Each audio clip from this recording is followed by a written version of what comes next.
Namaste and welcome.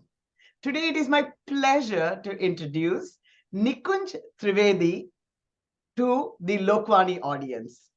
Nikunj Namaste. Trivedi, welcome Nikunj. It's such a pleasure to have you here. I'd like to introduce you a little bit. Nikunj Trivedi is the president and co-founder of Kohna, a grassroots advocacy and civil rights organization dedicated to improving the understanding of Hinduism in North America and working on matters impacting the Hindu community. He has been involved in education, advocacy, and civil rights for over 2 decades and speaks frequently on various national and international forums as well as media outlets. He is a former chairman and president of Hindu Students Council, one of the largest Hindu student organizations in North America, and also serves on its board of trustees. He works in the financial services industry in New York and lives with his family in New Jersey. Wow, Nikunj, how much do you do? Such a pleasure to have you on this, here on this forum to try to talk about so many of the things that you are trying to do in your life. So welcome to Lokwani. It's really a pleasure to have you here. Thank you. And it's a pleasure to be here as well. Thank you so much for the opportunity. Fantastic. So, Nikunj, I know that you are working on something very, very important right now as part of Kohna with the case in California. Would you like to share with our audience that work that you're doing? Absolutely. And so as many of you may or may not be aware, the state of California is contemplating a law that would ban caste-based discrimination and add it as a protected category within the civil rights laws in California. It was introduced by a senator named Aisha Wahab from the Northern California, the Fremont Hayward area.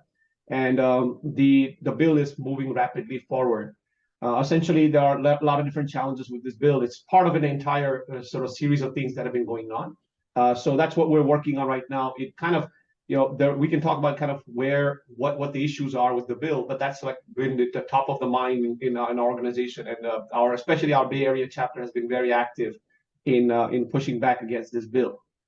And the question that comes to every Indian Hindu mind, right? Like, caste is a wrong thing. Caste discrimination is wrong. And so why is it an issue if we include it in a bill?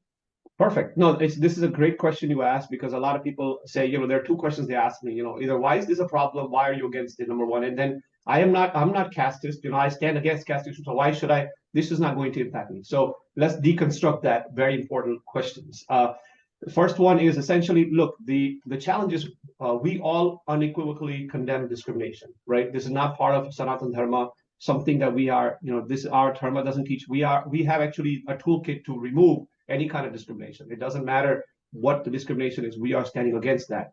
But in the United States, the experience is very different than places like India, for example. The dynamics are very different, number one. Number two is there is not enough data to show that there's widespread caste discrimination. Number three is that who is driving the narrative about these laws? There are some very strong anti-Hindu organizations that have been behind it. So that's another problem. Number four, in the United States, laws have to be neutral. So face neutral, neutral in general. So if you look at gender, if you look at race, etc., you can identify someone by looking at them that no black person can be confused. No white person can be confused.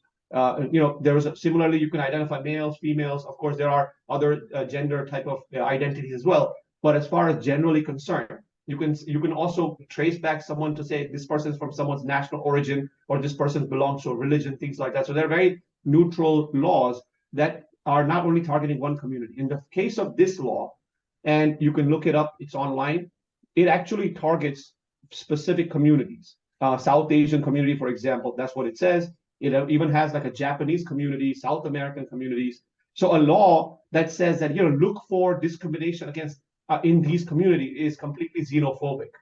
There is no law like that in the United States that says, well, look for this particular white community in this particular location is more prone to racism than any other community. So you can say, well, white people from Russia tend to be more racist than white people from, I don't know, Lithuania or something. Like, you are actually identifying it. So that's the advancement of xenophobia and, frankly speaking, Hinduphobia, because most people associate caste system in America with India and Hinduism. So there is no way people can implement this law be in a neutral capacity.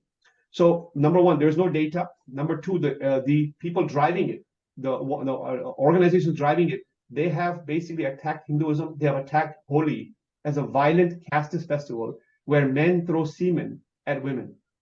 I mean, it's very nasty, and I do apologize for the wordage, but that's what they use. And then they have been ones behind it. And number three, as I mentioned, any law within the civil rights setup in America must be common. A common person should be able to understand it, and it's got to be neutral. And the current caste law that is being proposed, it's not. And there is, of course, like I said, no data available to back this up. So those are the some concerns that we have about this law. Yeah, no, I think we've been noticing the rise of Hinduphobia quite a bit in the recent past, and I think this caste being tied to it is getting really, really in the forefront of many areas. Now, the question I wanted to ask is that, really, I don't understand why caste and Hinduism are equated, and I know that there's a lot of colonial backdrop to it, but could you tell us, I mean, as far as I know, caste has no equivalent term in any Indian language or in any of our scriptures. Am I right about that? And would you like to enlighten us a little bit about that? Yeah, absolutely. Look, any society, no matter what it is, will have some form of discrimination somewhere, right? So because people have a complex superiority, inferiority, things like that. But as a religion, as a community, as a culture, we have enough information available to show that the current quote unquote caste system that we know is a very colonial construct. Again, like I said, that doesn't mean that discrimination did not exist, just like any society does. But it's not inherent in a religion. And we have many saints and sadhus and spiritual leaders, many people from different backgrounds, and they have been respected and adopted in the Hindu tradition. Only after the advent of first the Mughals, by the way, and then the British, actually, this system was more frozen. It got fixated, and current laws in India, for example, even still use what they call the schedule caste. The schedule caste, the list was created around 1931 by the British, who literally said that these are the people you should think about as backward caste, and these are the people you should think about as not backward caste. So that infrastructure has been a gift of the colonial masters, unfortunately. Yeah. Now, I mean, so that's the concern that we have, that you're looking at something that's very complicated. There's literally thousands of castes in India, over 5,000, some say over 20,000, and now you're trying to boil it down into just 4 castes, as they say in the language, Brahmin, Kshatriya, Vaishya, Shudra in America. So you asked earlier, why is this like this? From 6th grade onwards in America, people learn about the caste system, okay? And caste has been associated with Hinduism. Caste is associated with India. So as one of the students had told me, in one of their books, there was like a 10-15 page chapter about India, okay? 33 mentions of the word caste in just one overview of Hinduism or / ancient India. Now, what do you think Americans are going to learn? And their understanding from that is then reinforced by media. It's reinforced by academia in colleges and things like that, and now laws. So there is no way they can think about anything else when it comes to India and Hinduism. Hinduism equals caste, caste equals Hinduism, India equals caste, caste equals India. So that's the concern right now. And again, when I was looking at even people understanding, even assuming that there is an upper or lower or whatever discrimination, people have no idea about, how do you define who belongs to what community? I would say it's a jati, right? It's not caste, it's jati. And again, who knows? And in today's world, I mean, I conduct marriages. I think I must have conducted, 99% of our marriages are not within the same jati for sure anymore in America. And some of them are even racial, interreligious. And today you're allowed to pick your gender, but not allowed to pick your, jati. That is a very tremendous thing. So I don't know, how are they expected to identify, when if the law is there, how do you know who is what jati? And, and also, it might be there is no upper or lower, right? You can be quote unquote lower caste discriminating against an upper caste, right? So this is an important thing to remember as well. Yeah, no, it's true. I mean, look, if you think about it, right? Like I said, there's the American understanding is there's only four castes in India. First of all, that's not even caste, they're varnas. And there is no high, low varna from the text perspective. I mean, there's obviously other interpretations, but the point is there's like these, this is not even jatis. And remember, there's jati, kula, gotra, sherni. Like Yeah. there are so many different types of denominations or categorizations in India that you go crazy. When the British first introduced the census around 1871, you know, they asked people, what is your caste? And the problem was that's not a native word. So all of a sudden you started to get so many different castes, quote unquote. So it went from anywhere between 200 to all the way to 19,000 and back to 5,000, things like that, depending on what census you're talking about. So it's the same confusion, by the way, today. You go and talk to Americans, they have no idea. They just think that there are four castes and Hindus have castes, and that's all they know. So the problem is adjudication of this law. For example, how do you determine someone's caste? So when someone says, hey, I was discriminated because I am of a lower caste, now you have to come up with a whole bunch of assumptions that this person is low caste. And when you do those assumptions, they may not even be valid, because now you have to come up with some kind of a understanding of where do you find this caste? Do you have a roster? Do you maintain a roster of castes in America, right? Like what the British were doing. Is this the same colonization again? The second thing is though, and this is the problem with the law. The law actually defines who's oppressed. Okay, so that's not acceptable, because now you're saying that only Adivasis and Dalits in this particular situation are the oppressed. Nobody else, everybody else who's not that cannot be oppressed. And therefore now you cannot really accuse somebody else of caste oppression. So there cannot be some quote unquote Dalit person discriminating against a Brahmin. Okay, that cannot happen according to this law. Or there is a signaling, it's a virtual signaling there that just basically said, hey, look for oppression only downwards, not upwards per se. Right? So that's another concern. But how do you determine someone's caste? And if that, how do you enforce the law? That's the ridiculous nature of this whole law itself. So are you hopeful that, you know, with all of our advocacy, we are making an impact? I know that there was much impact that was done in Toronto that made a difference. And so could you tell us the power of advocacy making an impact?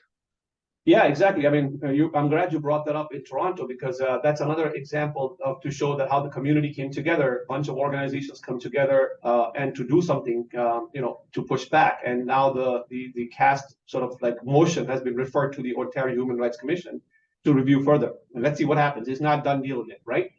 In the case of California, we have to understand that there is a large ecosystem that is stacked up against the community. And they have been working overtime for the past several years to get to where they are today. The California Democratic Party in 2021, I believe, added caste as a category. Okay. The Cal State University system, which is about 30 universities, added caste as a protected category. UC Davis added caste as a protected category. Now, I'm going to give you an example of something very disturbing.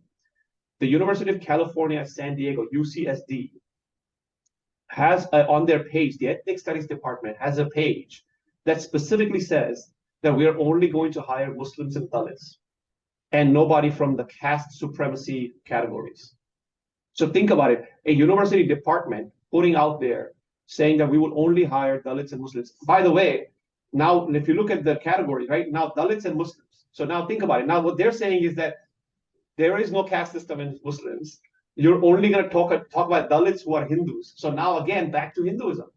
So you can take this whole thing and look at it from that perspective and say, this is how discrimination is permeated across the system. So we're going to have a tough time, no doubt about that.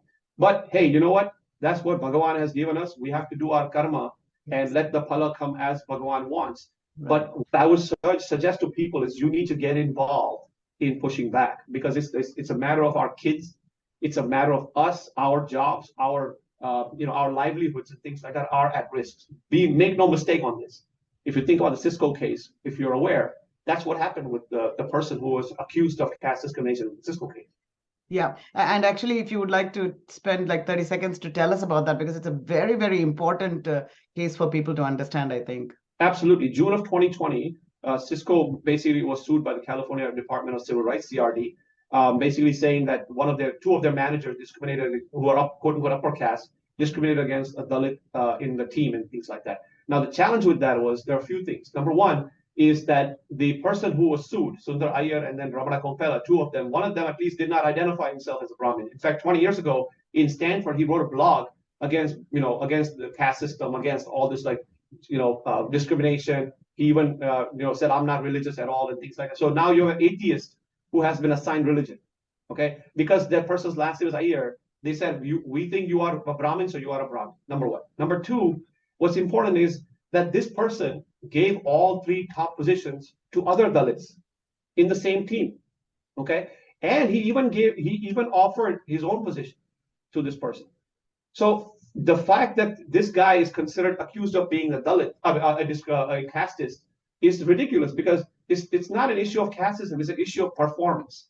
But it was spun by this particular Dalit person, but also who's in the behind it, right? People like Equality Labs, who are the organizations behind it, that basically said that, no, this is caste discrimination. Now, what's interesting now is that the case has been going on for 3 years. So the reputation has been tarnished. This guy has been called guilty by media. There's thousands and thousands of articles about the Cisco case out there. So I tell people that people say, oh, well, I'm not a bigot. I'm not casteist, so this is not going to impact me. I tell people, go and talk to Sundar Iyer about that because he was exactly the same person.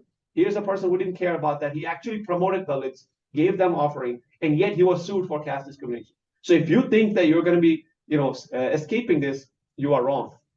Wow, that is really, really something that one should be aware of. And so actually the other thing that you brought up is the universities, right? I mean, they are really playing big time into this Hinduphobia in a very big way. So we have children who are going to all these, especially in New England, Harvard, and all of the other universities, and University of California is also a popular system that they are going into. And I'm told also that the students themselves get very confused when they get into these universities and have been used.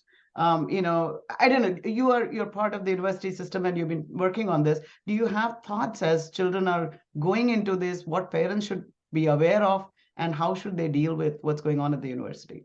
Yeah, absolutely. Look, the universities have become a unfortunate, cesspool, I would say, of Hinduphobia. In many places. I'm not going to say all universities are like that, no doubt about it. But there are severe pockets. I mean, or institution like Harvard, right in the backyard, right, has adopted a policy on caste. Now, remember, one of the most sort of anti-Hindu activists, or a few of them, actually sit at Harvard University. Okay, and they have been driving some of this narrative, etc. Now, in the case of Harvard, what's important to understand is when the resolution was proposed, before the adoption of the policy, which, by the way, takes effect in September of 2023, they basically said that there is caste discrimination because apparently the professor did not spend enough time with a lower caste person versus an upper caste person. There was favors in grades and things like that. And I'm thinking that, how do you determine that? Is some guard standing outside the office of a professor and saying, oh, upper caste person walking in, let me now log in how much time he has spent. Oh, lower caste person walking in, let me log in. And now I'm going to report back. This is all based on hearsay and anecdotal evidence that they have brought out and not real evidence to come up with an entire policy. So what parents need to be mindful of, that their kids are going to be targeted, unfortunately, and we have to be ready to support our kids. There are two types of things that we have to keep in mind. Number one is you may not understand this, but your kid is already, by the time they're in college, they have already been influenced by some of this ideology, because that starts very early, as I said, 6th grade and onwards. So having a conversation with kids about these policies, what their confusion is about culture, is very important. Because if you don't have the conversation, somebody else is having the conversation on YouTube, on TikTok, or Instagram, okay? And you are not having that conversation. Number two is be aware that these policies exist in the universities, and your kids may be targeted, or they may actually support it actively because they don't know what else is better. Because the people who are driving some of these policies were actually Hindus. And you could say Hindus in name only, whatever you want to say, but it doesn't matter, because there is a movement of social justice out there. And what happens is that they don't see Hinduism as a valuable system to have social reform and social justice. So they say, we're going to abandon Hinduism, or it's not a good system, we're going to use some other systems. Okay, so then that's why the caste system resolutions have been passed in different universities.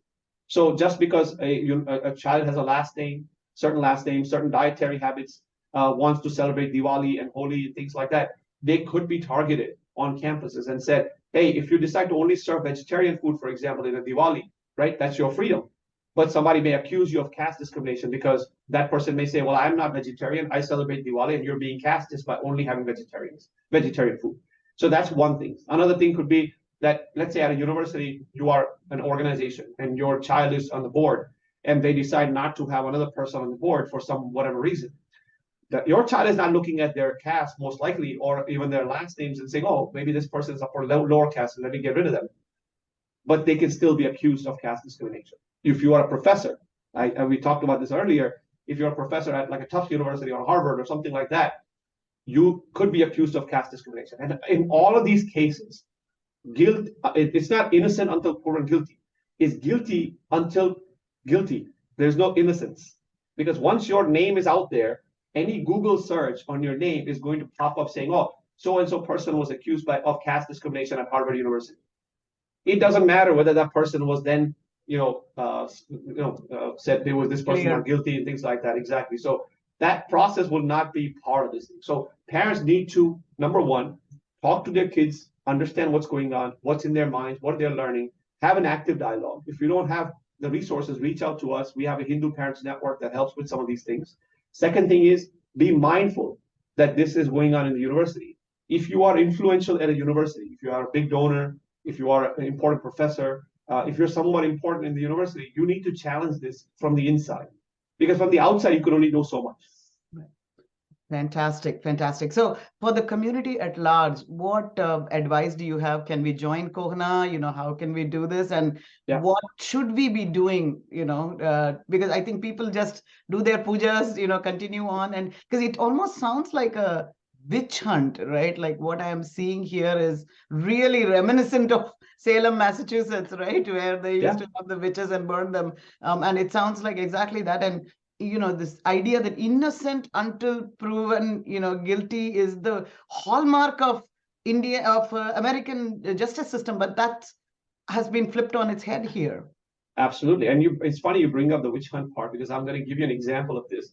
So even in the Salem witch trials, one of the things that they said is, when passing laws and burning witches, they said, well, there's nothing for you to worry about if you're not a witch. Why are you concerned if you are not a witch?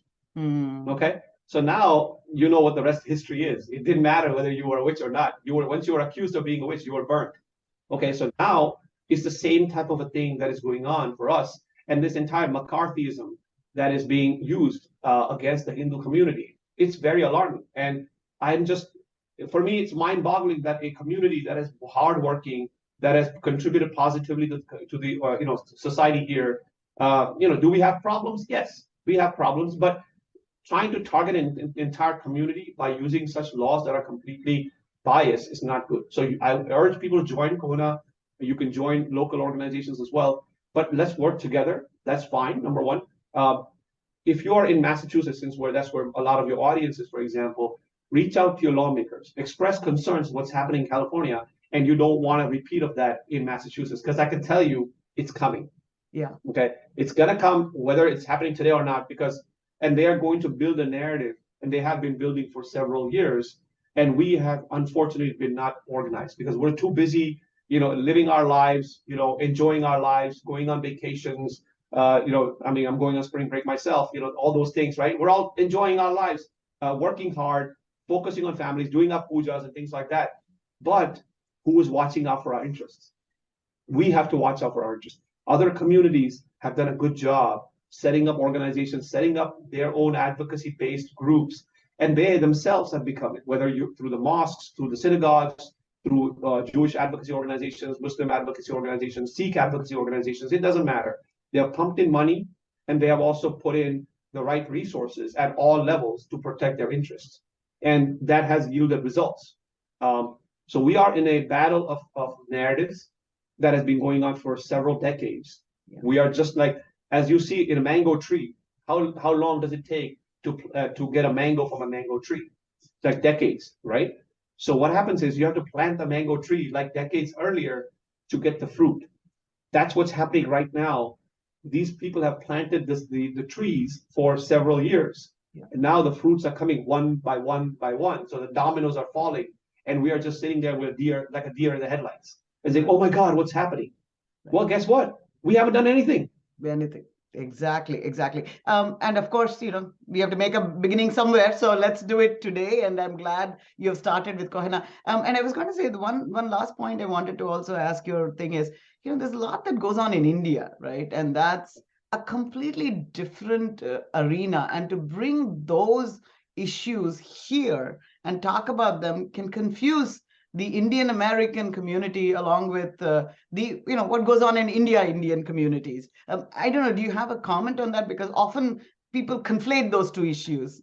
Yeah, and there are two things, right? First of all, people have a very limited understanding of what goes on in India, right? No matter what American expert you are, there are many issues. India is a huge country, 1.3 billion people, very complicated societal dynamics, ancient civilization, many things like that. Number one. Number two, no other community will take it like we do. For example, when coronavirus, the COVID was going on, there was a lot of anti-China, sort of things like, oh, this is a Chinese virus, or people from China are responsible, or these Chinese people do this, etc. How much anti-Asian advocacy was going on? Hate, like stop hate and stop anti-Asian hate. People made statements and things like that. Same thing for people from the Middle East, right? If your name, for example, after 9/11, let's say if your name was Osama, and by the way, I had a friend named Osama, okay? Imagine if your name is Osama after 9/11. Now, all of a sudden, are you going to say that, oh, you know what? Everybody whose name Osama must be upset because, this guy who just blew up the towers is also named Osama. Yeah. That's anti-Islam, anti-Muslim hate, right? That's Islamophobia. And so why does that standard not apply to us? Why my last name or me being a brown vegetarian man have all of a sudden brings up this idea of prejudice against me and profiling against me that says that, oh, you know what? A brown vegetarian man must be casteist with that certain last name by default. Right. That doesn't happen to any other community. That's the danger of this law. And that's blatant xenophobia against people who are people of color like us, people who are from an Indian American background, from a Hindu American background, or even a general South Asian background. Because to a regular person, they cannot tell the difference between this guy Pakistani, this guy Indian, this guy is Hindu, this guy is Muslim, nothing. They just look at a brown person and they think all brown people are the same. Right. So there's a lot of that xenophobic attitude that's going to be triggered, and we will be profiled a lot more than we are today if these types of laws are put into place. Well, we pray that God will be kind enough to all of us, and the advocacy that you have put in place will at least bear fruit. As we go along, we have to make a beginning somewhere. And thank you for making that beginning. And I hope people watching this will get involved. And we'll put the Kohana the URL there. And I think when they go to the website, they can enroll and learn about your resources. Am I right about that? Yes, exactly. We have a lot of resources on caste, for example. Yeah. We collected a bunch of scholarly articles and journals and things like that people can learn of how the colonial system actually changed the way we think about the caste system today. Right. And I'll just end on this note that the famous Purusha Suktam that is so misunderstood, I think the beautiful paragraph or the lines in there that I always think about is Shamno Astu Dvipade, that is those people who have 2 feet. May they, people, the race that is with 2 feet, may that be blessed. And I think there's nothing that can be more equal. It doesn't talk about anything other than the fact that we stand on 2 feet. So, may God bless us all that we have, come together as a beautiful country. America is capable of that. And I think I am sure all these aberrations will move out with the beautiful work that we are doing so that we are a beautiful country, and that can, it has been a beautiful country to all Hindus, and I'm sure we will continue to live here and make this country a perfect place for all of us. So thank you, Nikunj, and really appreciate your work, and God willing, we'll do great things together in the future. Thank you, and namaste. Namaste.